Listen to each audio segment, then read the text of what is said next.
Alright, DankNate here, and today we're going to review Ghostwire Tokyo.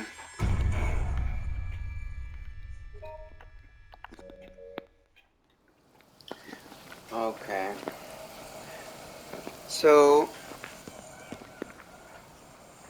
after putting 100 hours into Elden Ring and yet to have finished, I started to feel the need for a palate cleanser.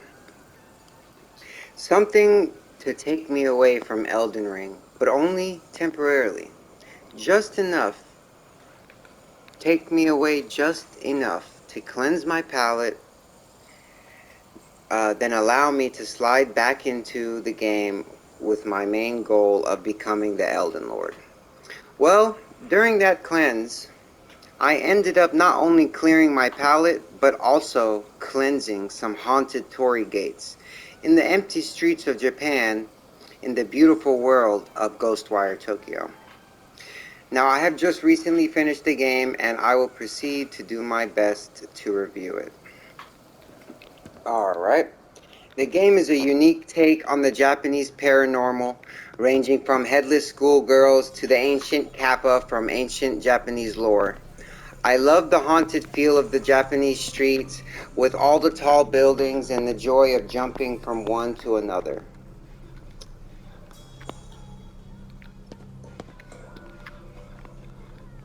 So, as far as thematic representation in this game, I'd give Ghostwire Tokyo a 9 out of 10 as far as the theme goes.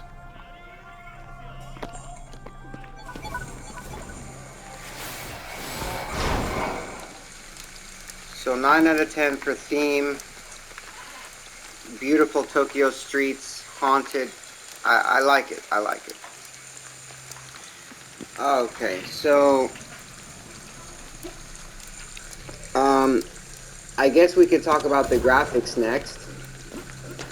I won't say the graphics are anything special. In fact, they're pretty simplistic. They're definitely not the most crisp thing you'll find on the PS5. So I'll give the graphics a 6 out of 10. The story was a little off. I wasn't really into the story. I felt like the theme used in this game could have introduced a much better storyline. But I felt like the story was pretty basic, so I'm giving that a 5 out of 10. Next, we move on to gameplay. Now, gameplay is a different subject in this game. This game actually has some really fun gameplay. It's kind of repetitive, I'm not gonna lie, but it's fun. So I'll say the gameplay is it's kind of like a Call of Duty feel to it, right? You go around shooting. Here, I'll demonstrate. Let me find some ghosts to fight so I can demonstrate my point. But basically, the gameplay is what kept me playing this game, because it has this nice action feel to it. It's nice and quick. While we're looking for some enemies, I want to explain, these are spirits that you absorb, and then you they're the lost spirits in the game. You absorb them, you collect them, and then you fill them up here, which in turn gives you experience points. Okay, here's some enemies. So here's a demonstration of the game. Once you take down the enemy's health, you absorb them, like so. So that's Gust. Here's some water techniques, more AoE. Here's the fire. Quite simple. Simple but fun.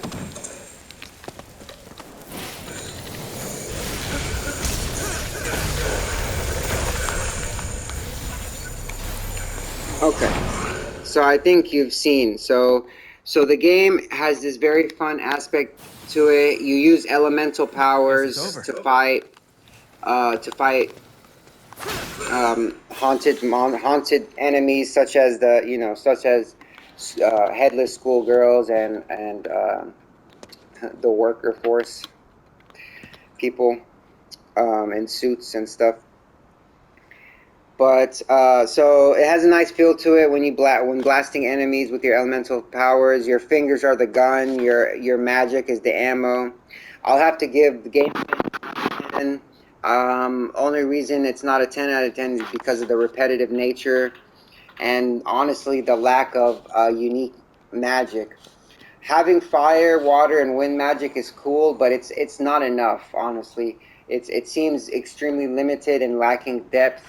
The game could have easily added more elemental abilities like ice, ground, etc. Or at least the magic abilities that you do have. They should have allowed a significant amount of upgrades, but the reality is you can upgrade the skills, but nothing really changes about it except the damage. And here I'll show you. See, very limited, lacking depth. As you can see, these are all the skills. These are all the skills you use as far as attacks. These are the passive skills, which I mean they're just all passive stuff. And this is also passive. So the game is lacking as far as that goes. I felt like you can't upgrade the skills in a significant way, and the truth is, once you play the first few hours of the game, you've basically played everything.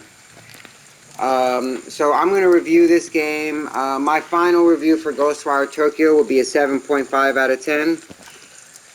I hope you guys like my review, and I'd say wait for this game to be on sale unless you just want a nice, quick, arcadey palate cleanser type of game to get you away from whatever else you're playing. But it's nothing special. It's alright, and it's worth playing. It's definitely worth trying out. Alright, that's my review. Take care.